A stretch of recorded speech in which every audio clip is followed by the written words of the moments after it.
3월 25일 오늘 만난 성경 말씀은 요한복음 16장 20절에서 22절까지의 말씀입니다. 내가 진정으로 진정으로 너희에게 말한다. 너희는 울며 애통하겠으나 세상은 기뻐할 것이다. 그러나 너희가 근심에 쌓여도 그 근심이 기쁨으로 변할 것이다. 여자가 해산할 때에는 근심에 잠긴다. 진통할 때가 왔기 때문이다.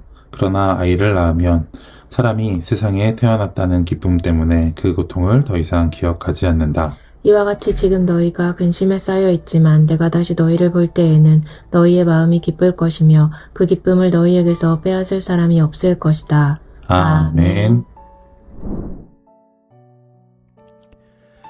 오늘 만나로 만나주시는 하나님을 기대합니다. 요한복음 1장 5절의 말씀은 요한복음 전체의 서문이라고도 불리는 구절입니다. 개역개정으로 보면 이렇게 기록되어 있습니다. 빛이 어둠에 비치되 어둠이 깨닫지 못하더라. 참 빛이신 예수님께서 이 땅에 오셨지만 사람들의 무지함이라는 어둠이, 세상의 악함이라는 어둠이 작동하여 그 빛의 가치를 알아보지도 못하고 깨닫지도 못한다는 말씀이죠. 실제로 이후에 요한복음의 기록의 양상을 보면 예수님의 기적을 눈앞에 보면서도 예수님의 존재와 본질을 조금도 깨닫지 못하는 어리석은 사람들의 모습이 반복되어 기록됩니다. 그런데 동일한 5절의 말씀을 세 번역으로 보면 전혀 다른 의미로 기록되어 있습니다. 그 빛이 어둠 속에 비치니 어둠이 그 빛을 이기지 못하였다. 개역개정의 기록과는 사뭇 다르죠. 어둠의 힘이 아무리 강하더라도 결국은 빛의 힘을 이겨내지 못할 것이라는 선언입니다. 왜 이런 번역의 차이가 생겼을까요? 개역개정에서는 깨닫다, 새 번역에서 이기다로 번역된 단어의 헬라어 원어는 카타람바노라는 단어입니다. 이 단어는 이해하다, 파악하다 라는 의미를 가지고 있기도 하지만 압도하다, 이기다 라는 의미를 가지고 있기도 하죠. 그래서 개역개정과 새 번역과 같은 번역의 차이가 생기게 되었습니다. 그러면 자연스레 질문이 생깁니다. 두 번역 중에 어떤 번역이 정답인 걸까요? 많은 성경학자들은 요한복음의 저자가 의도적으로 두 가지의 의미를 가진 이 단어를 사용했을 것이라고 말합니다. 그래서 한 문장 안에 중의적인 의미를 담아내려고 했다는 것이죠.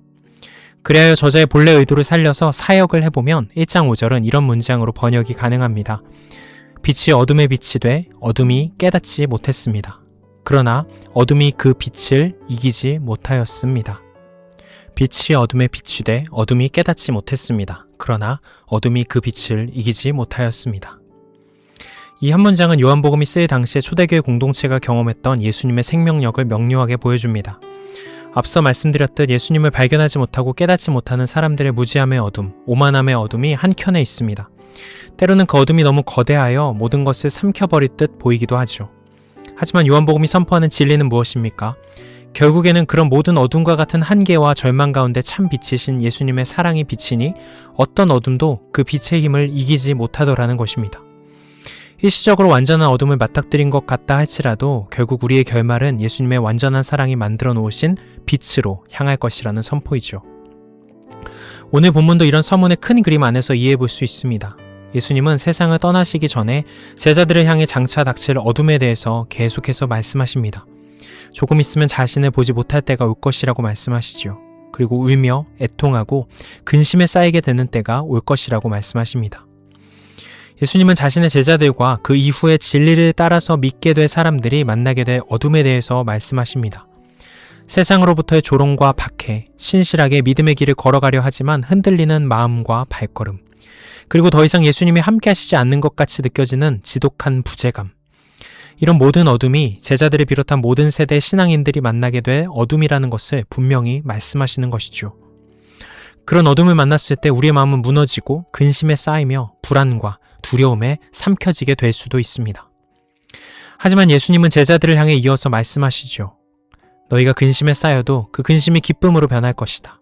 지금 너희가 근심에 쌓여 있지만 내가 다시 너희를 볼 때는 너희의 마음이 기쁠 것이며 그 기쁨을 너희에게서 빼앗을 사람이 없을 것이다. 예수님의 말씀의 강조점은 분명합니다. 제자들이 어둠을 만났을 때 그 어둠을 새로운 눈으로 바라볼 준비를 시켜주는 것이죠. 예수님이 더 이상 눈으로 보이지 않더라도 예수님의 진리의 말씀과 보혜사 성령님은 언제나 함께하고 있음을 기억하라는 것이죠. 그 진리를 깨닫고 진리 안에 걸어가는 모든 사람들은 결국 어둠이 힘을 잃고 찬란하게 찾아오는 새벽의 여명, 부활의 영광을 경험할 것이라고 말씀하십니다.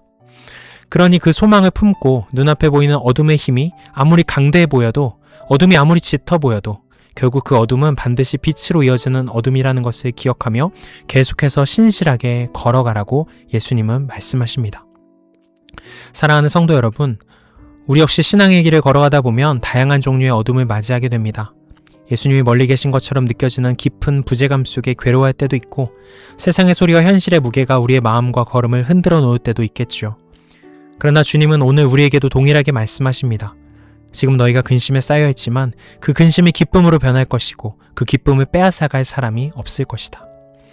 그 약속의 말씀이 우리와 함께하기에 우리는 우리가 마주치는 어둠을 다른 관점과 시각으로 바라볼 수 있는 가능성을 담지한 사람들입니다. 어둠 너머의 빛의 약속을 기억하는 사람들이기 때문이죠. 보이지 않는 것 같아도 주님의 생명은 여전히 오늘 우리의 삶의 현장 가운데 흐르고 있고, 성령께서는 우리를 고아와 같이 버려두지 않고 모든 걸음을 붙들고 계십니다. 바라기는 성도님들 모두가 그 약속을 신뢰하며 오늘의 삶을 신실하게 살아가실 수 있기를 축복합니다. 그렇게 걸어가는 시간 속에서 우리는 우리의 이야기 속에 새로운 아침을 열어주시며 작은 부활을 경험하게 해주시는 하나님을 경험하게 될 줄로 믿습니다. 기도하시겠습니다. 신실하신 하나님, 우리의 삶 속에 찾아오는 어둠 속에서도 주님의 빛이 이미 비치고 있음을 잊지 않게 하여 주시옵소서. 근심의 시간을 지나며 주님께서 준비하신 기쁨의 새벽을 바라보게 하시고, 오늘도 그 약속을 붙들고 신실하게 걸어가는 우리 모두가 되게 하여 주시옵소서. 예수 그리스도의 이름으로 기도드립니다. 아멘. 이제 두 가지 기도 제목으로 함께 기도합니다. 첫 번째로 오늘의 말씀을 따라 기도하겠습니다. 우리 삶의 어둠과 근심의 시간이 찾아올 때에도 그 시간이 끝이 아니라 하나님께서 기쁨으로 바꾸어 가시는 길목임을 기억하게 하시고 빛이신 그리스도의 약속을 붙들며 신실하게 살아가게 하옵소서. 두 번째로 다음 세대를 위해 기도하겠습니다. 우리 다음 세대가 세상의 불안과 어둠 속에서도 흔들리지 않고 어떤 어둠도 그리스도의 빛을 이기지 못한다는 하나님 나라의 소망을 마음에 품고 살아가는 믿음의 세대로 자라게 하옵소서. 이 제목으로 기도하신 후에 개인 기도로 나아가시겠습니다.